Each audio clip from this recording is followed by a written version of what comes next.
Hello everyone, Kundan Kumar sessions. अगर आप भी सीआईबी एग्जाम की प्रिपरेशन कर रहे हो तो पास एबीएम फुल कोर्स अवेलेबल है, जिसके अंदर हम आपको प्रोवाइड कर वीडियो क्वेश्चंस जो कि और इंग्लिश के मिक्स में वे इसी के साथ हम आपको mock test, mega mock test की हेल्प से आप इजीली ये जो हमारी लाइव क्लासेस है ऑर्डर मिल जाए। तो अगर सिस्टमैटिक वे में एबीएम सब्जेक्ट की प्रिपरेशन तो फटाफट नोट कर लीजिए हमारे जो कोर्स एक्सेसिबल है। अगर आप एक एंड्रॉइड यूजर हो तो आईआईबीएफ लर्निंग सेंटर आप डाउनलोड कीजिए गूगल प्ले स्टोर से, और अगर आप एक iOS यूजर हो तो माई इंस्टीट्यूट आप डाउनलोड कर लीजिए ऐप स्टोर से, और वहां पे आपको कोड यूज करना है जीई। फटाफट से इन एप्लीकेशन को डाउनलोड कर लीजिए, हमारे कोर्सेज में एनरोल कर लीजिए। और अगर आप अभी हमारे कोर्स में एनरोल करते हो तो आपको लगभग 82% मिल जाता है हमारे कोर्सेज पे, जिसके लिए आपको फटाफट से इसका यूज कर कोर्स में एनरोल कर लीजिए। हमारे टेलीग्राम चैनल को भी जरूर ज्वाइन कर लीजिए। एग्जाम से रिलेटेड जितने भी इंपॉर्टेंट अपडेट्स वो डालते रहते। आपको भी किसी भी तरह की क्वेरी आती है तो आप इस चैनल पे मैसेज कर फटाफट से हमारे टेलीग्राम चैनल को ज्वाइन कर लीजिए, ताकि कोई इंपॉर्टेंट अपडेट आपसे मिस। इसका लिंक आपको वीडियो के डिस्क्रिप्शन बॉक्स में मिल। शुरू करते हैं आज का टॉपिक। तो आज इस लेक्चर में हम लोग सिमुलेशन के बारे में पढ़ने वाले हैं और इससे रिलेटेड क्वेश्चंस को डिटेल में डिस्कस करने वाले हैं। तो फटाफट से इस सेशन को शेयर कर दीजिए इसके साथ, कलीग्स के साथ, ताकि वो भी इस सेशन का बेनिफिट ले। तो शुरू करते हैं। तो सबसे पहले हम सिमुलेशन का मतलब समझते हैं कि सिमुलेशन बेसिकली क्या है। तो सिमुलेशन का सिंपल सा मतलब होता है किसी भी रियल सिचुएशन या फिर रियल वर्ल्ड की कॉपी। जैसे एग्जांपल में मान के चलो X Y Z limited company, ठीक है, उसने अपने वर्कर्स को फायर सेफ्टी से रिलेटेड ट्रेनिंग प्रोवाइड कर, ताकि फैक्ट्री में अगर कभी बाई चांस आग लग जाती है तो वर्कर्स उस आग को मैनेज कर। तो X Y Z limited company ने यहाँ पर क्या किया, अपने फैक्ट्री की एक यहाँ पर कॉपी बनाई। ठीक है, कॉपी बनाने का मतलब कि इसका जो लेआउट था, मशीन थी, वो यहाँ पर बनाई, पर इस लेआउट के अंदर जो मशीन्स वगैरह थी वो नकली थी। ठीक है, और इसमें यहाँ पर थोड़ी सी आग लगा दी और वर्कर्स को बोला कि आप इस आग को मैनेज करो, इसको यहाँ पर बुझ। ठीक है, तो यहाँ पर ये जो कॉपी बनाई गई है इसी को हम क्या कहते हैं, सिमुलेशन। अब इसका यूज किस लिए किया जाता है, देखो अगर X Y Z limited company को ट्रेनिंग प्रोवाइड करने के लिए अपनी रियल फैक्ट्री में आग लगाना पड़ता तो इसकी मशीनें वगैरह जल जाती, जिससे इसको काफी जो है वो नुकसान हो जाता। तो इस चीज को सॉल्व करने के लिए जो कंपनीज है वो सिमुलेशन का जो है वो यूज करती हैं। जो रियल सिचुएशंस है उसमें एक्सपेरिमेंट करने के बजाय उसकी एक कॉपी बना लेती है और वहां पर एक्सपेरिमेंट कंडक्ट करती है, ताकि बाई चांस अगर रियल एनवायरनमेंट में ऐसा कुछ हो उसको इजीली मैनेज किया जा सके। जैसे यहाँ पर जो वर्कर्स हैं उन्होंने इस सिचुएशन को फेस कर लिया, यानी कि आग जली, उसको उन्होंने बुझाया, उसको मैनेज किया। ठीक है, ताकि और बाई चांस अगर वही चीज कभी रियल सिचुएशन में आई तो वर्कर उसको आसानी से मैनेज कर। तो आप देखोगे कि यहाँ पर रिस्क फ्री तरीके से जो कंपनी है उसने अपने वर्कर्स को फायर ट्रेनिंग जो है वो प्रोवाइड कर दी है बिना किसी नुकसान के, क्योंकि यहाँ पर जो चीजें चली है वो फेक थी, वो रियल नहीं। एक और एग्जांपल मैं आपको दूं, तो देखो स्पेस में जो ग्रेविटी होती है वो जीरो। ठीक है, तो जो हमारे एस्ट्रोनॉट उनको ट्रेन करना जरूरी होता है। तो हमारी जो कंपनीज होती हैं वो क्या करती हैं, स्पेस में जो एनवायरनमेंट होता है जैसे जीरो ग्रेविटी है, सेम चीज जो है पृथ्वी पे बना लेती, जहां पे एस्ट्रोनॉट को ट्रेन किया जाता है वहां पर जीरो ग्रेविटी जो है वो क्रिएट की जाती है, बनाई जाती है, और एस्ट्रोनॉट को बोला जाता है कि आप इस अंदर रहो जो और इसके अकॉर्डिंग अपने काम को परफॉर्म करो, ताकि आप जब यहाँ से चीजों सीखो तो जब रियल एनवायरनमेंट में जाओ तो आपको किसी भी तरह की दिक्कत ना हो। तो हमने ये जो स्पेस का एक यहाँ पर कॉपी बनाया है धरती के ऊपर, ये भी हमारा एक तरह का क्या कहलाएगा, सिमुलेशन ही कहलाए। क्लियर है। अब इससे रिलेटेड जो क्वेश्चंस है वो हम यहाँ पर देख लेते हैं। फर्स्ट क्वेश्चन देखो क्या है, which of the following best describe simulation. कौन सी स्टेटमेंट जो है वो बेस्ट तरीके से सिमुलेशन को डिस्क्राइब करती है। पहली स्टेटमेंट देखो क्या है, a method of predicting future events with certain, यानी कि ये एक मेथड होता है सिमुलेशन जिससे हम फ्यूचर में जो इवेंट्स होने वाले हैं उसको हम सर्टेनिटी के साथ प्रिडिक्ट कर, या फिर इमिटेशन और emulation of the real world, यानी कि जो रियल वर्ल्ड प्रोसेसेस होती है, ऑपरेशंस होती है, उसकी एक कॉपी, एक नकल को हम सिमुलेशन कहते हैं। या फिर a technique for gathering primary data through service, ये टेक्निक होती है जिससे हम सर्विस के थ्रू प्राइमरी डाटा को कलेक्ट करते हैं। या फिर a process of analysing historical data for trend, या फिर हम हिस्टोरिकल डाटा को स्टडी करते हैं। तो यहाँ पर जो ऑप्शन बी होगा वो हमारा क्या होगा, करेक्ट आंसर होगा। सिमुलेशन बेसिकली क्या है, रियल वर्ल्ड प्रोसेस जो होते हैं, उसके जो ऑपरेशंस होते हैं उसकी एक कॉपी क्या होती है, कॉपी होती है, जिसको हम एज अ एक्सपेरिमेंट पर्पस के लिए यूज कर। तो ऑप्शन बी हमारा क्या है यहाँ पर करेक्ट। नेक्स्ट क्वेश्चन देखो क्या है, which of the following is a benefit of using stimulation compare to real world experiment. कि रियल वर्ल्ड में एक्सपेरिमेंट करने के बजाय जब हम सिमुलेशन को यूज करते हैं तो उसका हमारे पास क्या बेनिफिट मिलता है। सबसे पहले देखो क्या है, लोअर, हमें जो कॉस्ट आती है ना वो कम आती है। जैसे मैंने एग्जांपल दी थी, XYZ लिमिटेड कंपनी है, उसने फायर सेफ्टी से रिलेटेड ट्रेनिंग प्रोवाइड करनी, अगर वो अपनी जो रियल फैक्ट्री है, जो प्लांट, उसमें आग लगा के वर्कर्स को ट्रेनिंग प्रोवाइड करता तो उसे बहुत ज्यादा कॉस्टली पड़ता, टाइम भी काफी ज्यादा, ठीक है। इसकी जगह पे एक हमने यहाँ पर कॉपी बना ली है, मैं वगैरह सब फेक है, सब कुछ फेक है, तो जो लॉस वगैरह है वो कम ही हो, ठीक है। उसके बाद क्या है, हायर सेफ्टी, यहाँ पर सारा कुछ कंट्रोल में रहता है तो सेफ्टी भी मेंटेन रहती है। उसके ऊपर कंट्रोल ओवर वेरिएबल्स, तो जो वेरिएबल्स होते हैं, ठीक है, उनके ऊपर भी कंट्रोल इंक्रीज होता है। तो all of the above is a correct answer, यानी कि ये सारे के सारे बेनिफिट होते हैं जब हम सिमुलेशन का यूज करते हैं रियल वर्ल्ड एक्सपेरिमेंट की बजाय, ठीक है। नेक्स्ट क्वेश्चन देखो हमारा क्या है, in which scenario would simulation be preferable over experiment on the real. ऐसे कौन से सिनेरियो हो जहां पर सिमुलेशन जो है वो ज्यादा अच्छा एक्सपेरिमेंट करने के लिए रियल सिस्टम के कंपैरिजन, ठीक है। पहले देखो क्या है, when the experiment would disturb ongoing, जब हमारा जो एक्सपेरिमेंट है वो हमारी ऑन गोइंग डिस्टर्ब कर देता है तब हम यूज कर, या फिर when experiment inexpensive to undertake, जो एक एक्सपेरिमेंट है वो काफी सस्ता होता है, या फिर when the experiment allows exact events है, ठीक है, फ्यूचर में क्या इवेंट्स होने वाले हैं उसके रिगार्डिंग एग्जैक्ट हमें बता देता है कि इवेंट्स कैसे रहे, या फिर when the experiment permit control over की वेरिएबल्स, तो एक्सपेरिमेंट हमें अथॉरिटी देता है कि हम यहाँ पर की वेरिएबल्स जो हमारे एक्सपेरिमेंट के हैं उसके ऊपर प्रॉपर कंट्रोल बना पाए। तो इसका जो आंसर रहेगा वो ऑप्शन ए रहेगा, यानी कि जब रियल सिस्टम में जब एक्सपेरिमेंट करें और उसकी वजह से हमारी जो ऑन गोइंग एक्टिविटीज है वो डिस्टर्ब हो रही है, तब हम सिमुलेशन का यूज करेंगे। जैसे एग्जांपल के लिए फैक्ट्री है, ठीक है, फैक्ट्री में डे टू डे बेसिस पे हो रही है, फंक्शंस परफॉर्म किए जा रहे हैं, अगर हमने एक्सपेरिमेंट इस फैक्ट्री पे किया तो हमारी जो डे टू डे बेसिस पे एक्टिविटीज है वो तो रुक जाएगी, तो बंद हो जाएगी, तो नुकसान होगा।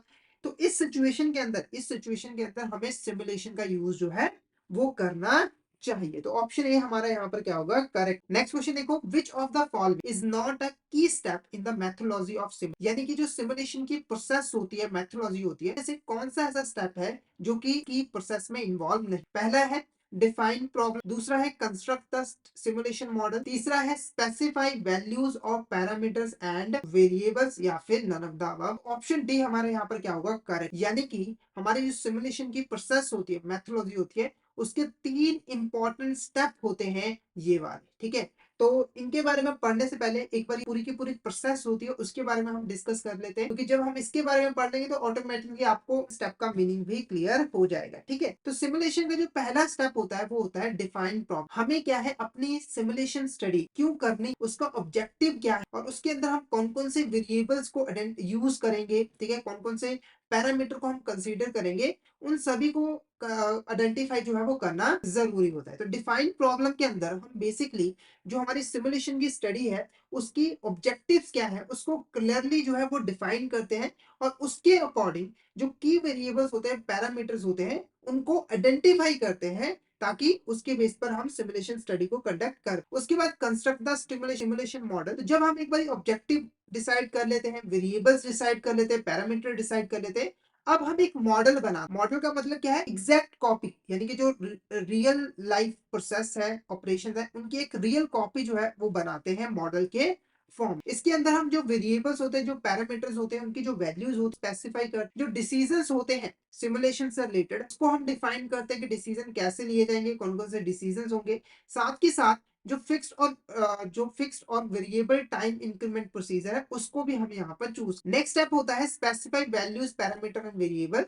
तो इसके अंदर जो स्टार्टिंग कंडीशन है, यानी कि हम सिमुलेशन को कब स्टार्ट करेंगे, कौन सी कंडीशन फुलफिल होगी जब हम सिमुलेशन को स्टार्ट करेंगे, वो डिसाइड करते हैं। साथ के साथ जो सिमुलेशन का रन लेंथ होता है, यानी कि कितने टाइम तक सिमुलेशन जो है वो कंडक्ट की जाएगी, वो भी हम डिफाइन करते हैं। उसके बाद फाइनली जब हम ये सारी वैल्यू डिसाइड कर लेते हैं तो सिमुलेशन को हम क्या कर देते हैं, रन कर लेते हैं, यानी कि उसको चला देते हैं, इंप्लीमेंट कर देते हैं, ठीक है। जैसे ही हम सिमुलेशन को इंप्लीमेंट कर देते हैं, नेक्स्ट स्टेप हमारा स्टार्ट होता है, और स्टेप कौन सा है, इवैल्यूएट रिजल्ट। तो हमें फाइंड आउट करना होता है कि सिमुलेशन से हमें क्या क्या रिजल्ट मिले। इसके लिए हम क्या करते हैं, जो भी डाटा हमने कलेक्ट किया होता है इस दौरान उसका प्रॉपर तरीके से एनालिसिस किया जाता है, और जरूरत पड़े तो हम स्टैटिस्टिकल डाटा का भी यूज करते हैं, स्टैटिस्टिकल टेस्ट यहाँ पर परफॉर्म करते हैं, ताकि हम रिजल्ट्स के बारे में पता लगा सकें। उसके बाद प्रपोज न्यू एक्सपेरिमेंट, ठीक है।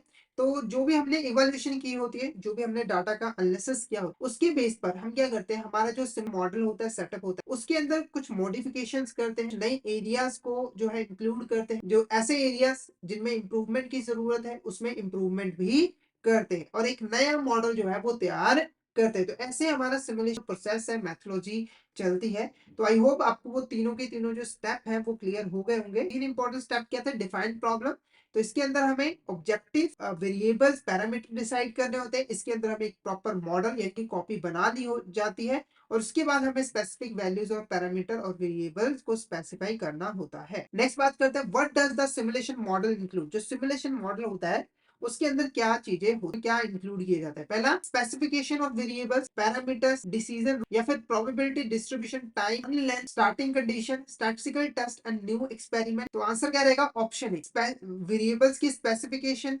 पैरामीटर और डिसीजन रूल। ठीक है, यहाँ पर आप देखोगे तो हमारा जो मॉडल था उसके अंदर क्या क्या चीजें, जो वेरिएबल्स हैं उनको स्पेसिफाई करना है, ठीक है, डिसीजन है और चूज करना है फिक्स्ड और वेरिएबल। ठीक है, हम यहाँ पर कुछ प्रैक्टिकल क्वेश्चन भी यहाँ पर जो है वो देखते हैं। तो प्रैक्टिकल क्वेश्चन देखो क्या है, सेल्स पर डे हमें गिवन है, सेल्स पर डे हमें गिवन है, कितने हैं, 10, 12, 40, 11, 13, 25, 10, 15, 30 एंड, ठीक है। अभी हमें क्या कैलकुलेट करना है, रैंडम क्लास। अब ये रैंडम क्लास इंटरवल क्या होता है, तो आगे जब हम क्वेश्चंस करेंगे तो वहां पर इसकी काफी ज्यादा जरूरत पड़ने वाली है। तो इसे कैसे कैलकुलेट किया जाता है वो हमसे जो है वो सीखे। तो सोल्यूशन में देखो क्या है, हमारे पास क्वेश्चन के अंदर सिर्फ ये डाटा गिवन होता है, इसके बेस पर हमें कुछ चीजें कैलकुलेट करनी होती है, रैंडम नंबर इंटरवल कैलकुलेट कर, ठीक है। तो यहाँ पर एक मैंने टेबल के जरिए पूरा बनाया। सबसे पहले हमारी सेल्स गिवन है 10, 12, 40, 11, 13, 25, 50। अब हमें क्या कैलकुलेट करना है, हमें रिलेटिव फ्रीक्वेंसी रिलेटिव फ्रीक्वेंसी क्या है कि इसमें से जो भी एक एलिमेंट है, वेरिएबल है, वो कितनी बार आया है। जैसे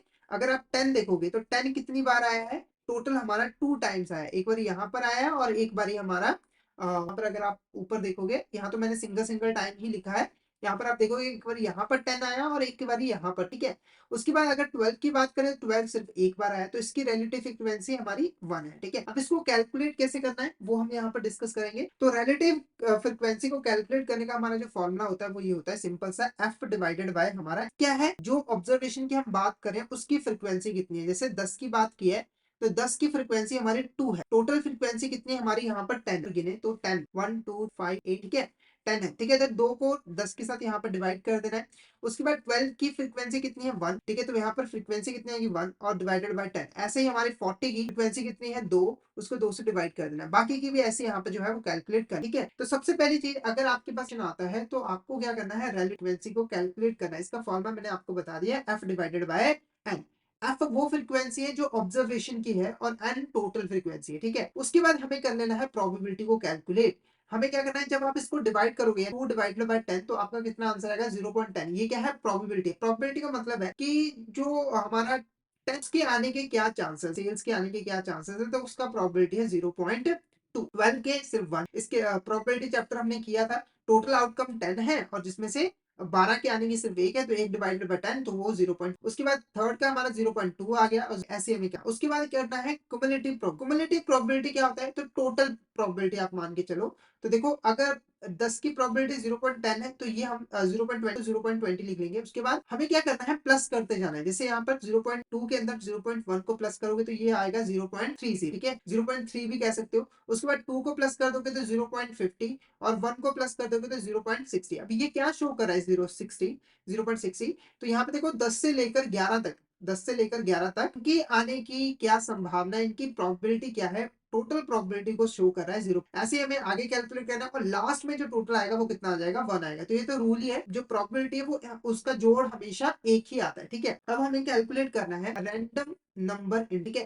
तो जब आप इतनी सारी चीजें कैलकुलेट कर लोगे तो आसानी से रैंडम इंटरवल को भी कैलकुलेट कर, तो कैसे कैलकुलेट किया जाता है, तो यहाँ पर देखो क्या है, 0.20, ठीक है। तो हमें यहाँ पर क्या करना, 0 से लेकर 19 तक, यानी आपके पास ये जो क्युमुलेटिव प्रोबेबिलिटी हो उसका 1 माइनस करके लिख देना। जैसे यहाँ पर 20 लिखा है ना, 0.20 20 है ना, तो हम 19 लिख ले, तो 0 से 19 के बाद जो 20 रह गया है उसको अगले लाइन में यहाँ पर जो है लिख लेंगे, ठीक है। कितना जाएगा, कहाँ तक है ये, 30 तक, तो यहाँ पर क्या आ जाएगा, 29 आ, ठीक है।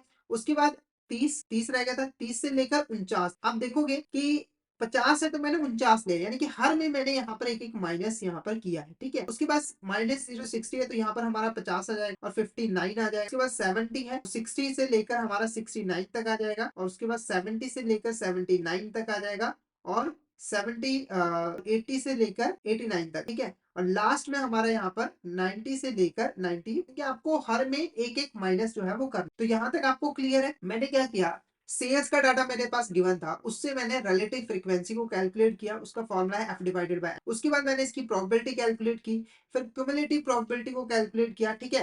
क्युमुलेटिव प्रोबेबिलिटी में जो नंबर आया उसके हिसाब से मैंने नंबर इंटरवल कैलकुलेट कर, कैसे? 0.20 है तो एक माइनस कर दूंगा, 19 आ गया तो 0 से लेकर 19 तक, फिर 20 को अगले कॉलम में ले जाऊंगा, ठीक है?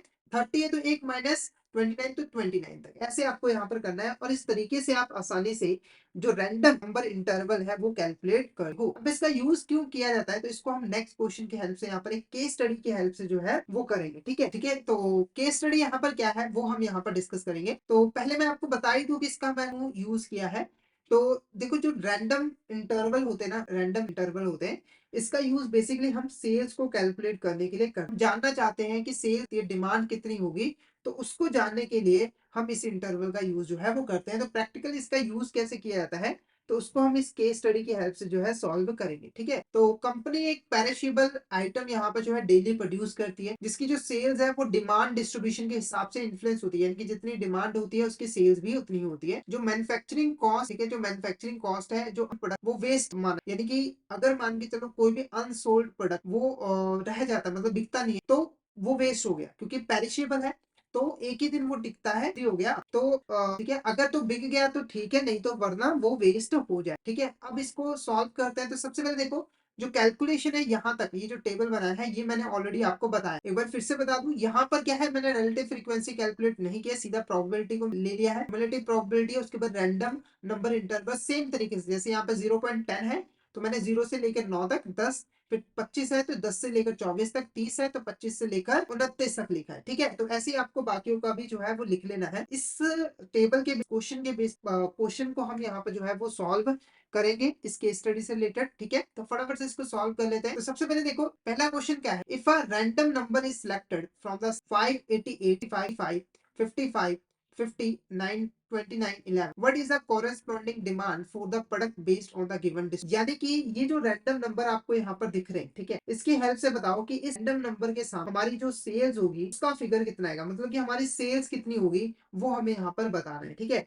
तो ये कैसे यूज किया जाता है, देखो ये जो नंबर्स है ना, हमें देखने होते हैं, जो हमने इंटरवल यहाँ पर बनाया है रैंडम इंटरवल, इसके अंदर जो है वो देख, जैसे कि फर्स्ट नंबर क्या है 5, तो 5 हमारा कहाँ पे आता है, 0 से लेकर 9 में, ठीक है? और इसके बिल्कुल सामने जो सेल्स की फिगर दी गई है कितनी है यहाँ पर 10, यानी कि जो हमारी सेल्स कितनी होगी 10 होगी, ठीक है? तो यहाँ पर हम लिख देते हैं 10। उसके बाद नेक्स्ट हमारा देखोगे 88, ठीक है? तो 88 हमारा कहाँ पे आता है, यहाँ पर आता है, ठीक है? तो इसकी सेल्स कितनी है 30, ठीक है? उसके बाद नेक्स्ट हमारा देखोगे 65, 65 हमारा कहाँ पे आता है, यहाँ पर आता है, इसकी सेल्स कितनी है 25, ठीक है? उसके बाद नेक्स्ट हमारा 85, 85 कहाँ पे आ रहा है, यहाँ, ठीक है? तो इसकी सेल्स कितनी है 15। उसके बाद हमारा 55 कहाँ पे आ रहा है, 55 हमारा यहाँ पर आ रहा है और इसमें 30। उसके बाद हमारा 50, 50 हमारा इसमें ही आ रहा है, तो ये भी हमारा 13 ही होगा, ठीक है? उसके बाद नेक्स्ट हमारा 29, 9 हमारा ऊपर आएगा, 29 हमारा यहाँ पर आएगा, वो कितना है 40 है, 40। और उसके बाद लास्ट में जो 11 है वो कितना में आएगा, यहाँ पर आएगा और इसकी सेल्स कितनी है 12, ठीक है? तो हमारी जो रैंडम नंबर्स है उसके बिल्कुल सामने जो सेल्स आएंगी वो हमारी ये निकल कर आई है, कितना है 10 30 25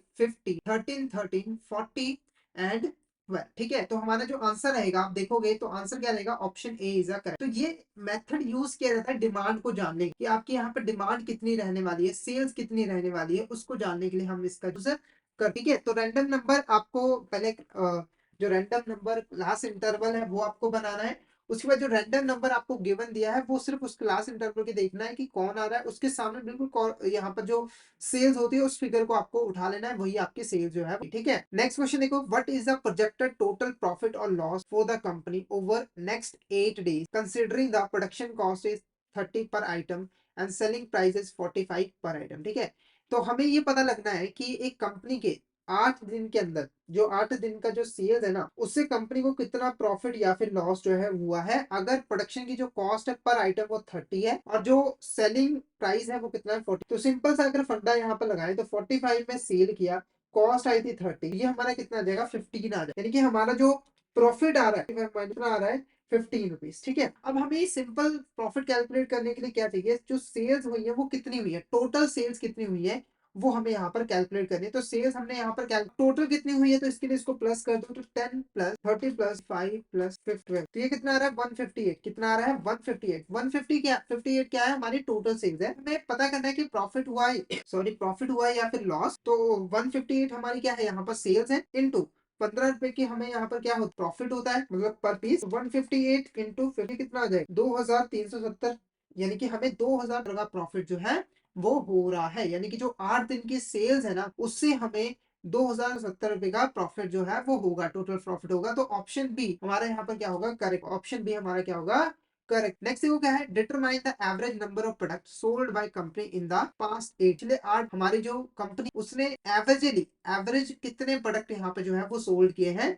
सिंपल भाषा में कहूँ तो ये हमें मीन कैलकुलेट करना है वो बोल रहा है। ठीक है, अब ये मीन कैसे कैलकुलेट होगा, देखो हमारी टोटल सेल्स हमने ऑलरेडी कैलकुलेट किया, वो कितनी है 158। ठीक है, उसके बाद अगर हम डेज देखें तो कितने हैं 8, तो हमें 8 डेज की एवरेज सेल यहाँ पर कैलकुलेट करनी है। ठीक है, तो हमें मीन कैलकुलेट करना आता ही है। ठीक है, तो ये हमारा क्या हो गया 158 डिवाइडेड बाय 8, तो ये कितना हो जाएगा 158 डिवाइडेड बाय 8, तो ये हो जाएगा 19.75, यानी कि हम एवरेजली जो है 19.75 आइटम जो है वो सेल यहाँ पर कर। ठीक है, तो यहाँ पर जो हमारा आज का टॉपिक है वो यहाँ पर ओवर होता है। तो हमने सिमुलेशन के बारे में यहाँ पर पढ़ा। सिमुलेशन क्या है, एक तरीके से जो रियल प्रोसेसेस होते हैं, जो रियल सिटी उसकी एक तरह की हम कॉपी बना लेते हैं, रियल वर्ल्ड की एक कॉपी बना लेते हैं, ताकि हम एक्सपेरिमेंट वगैरह जो है वो कर सके। अगर हम रियल मतलब कि रियल चीजों पे एक्सपेरिमेंट करने जाए तो उसमें हमारा काफी टाइम भी जाता है, नुकसान भी होता है। तो इस चीज को दूर करने के लिए हमने सिमुलेशन का यूज कर लेना है, उसकी एक कॉपी बना लेनी है नकली,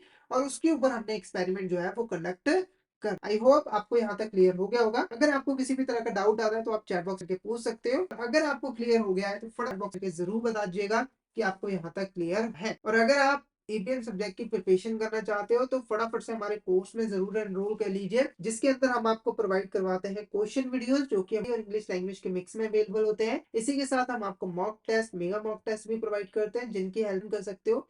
और ये जो हमारी लाइव क्लास वो आपको रिकॉर्डेड फॉर्म में भी मिल। तो अगर आप वे में एबीएम सब्जेक्ट की प्रिपरेशन चाहते हो तो फटाफट कोर्स में एनरोल कर लीजिए। हमारे जो कोर्सेज है वो इजीली एक्सेसिबल है। अगर आप एक एंड्रॉइड यूजर हो तो IIBF learning centre application download कर लीजिए गूगल प्ले स्टोर से, और अगर आप एक iOS यूजर हो तो माई इंस्टीट्यूट ऐप डाउनलोड कर लीजिए ऐप स्टोर से, और वहां पे आपको कोड इजी। तो फटाफट से इन एप्लीकेशन को डाउनलोड कर लीजिए, हमारे कोर्सेज में एनरोल कर लीजिए। और अगर आप अभी हमारे कोर्स में एनरोल करते हैं तो आपको लगभग 82% का ऑफ मिल जाता है हमारे कोर्सेज पे। इसके लिए आपको कूपन कोड यूज करना है आशीष, तो फटाफट से कोड का यूज जरूर कर लीजिए। और हमारे टेलीग्राम चैनल को भी जरूर ज्वाइन कर लीजिए, एग्जाम से रिलेटेड जितने भी इंपॉर्टेंट अपडेट वो डालते रहते हैं। और अगर आपको भी किसी भी तरह की क्वेरी आती है तो आप मैसेज कर सकते हो। तो फटाफट से हमारे टेलीग्राम चैनल को ज्वाइन कर लीजिए ताकि कोई इंपॉर्टेंट अपडेट आपसे मिस का लिंक आपको वीडियो के डिस्क्रिप्शन बॉक्स में मिल जाए। तो आज के लिए इतना ही। अगर सेशन अच्छा लगा तो सेशन को लाइक जरूर करिएगा, हमारे चैनल को सब्सक्राइब जरूर करिएगा और शेयर जरूर कर दीजिएगा अपने फ्रेंड्स और कलीग्स के साथ, ताकि वो भी इस सेशन का बेनिफिट ले सके। तो thank you so much everyone, मिलते हैं नेक्स्ट क्लास में।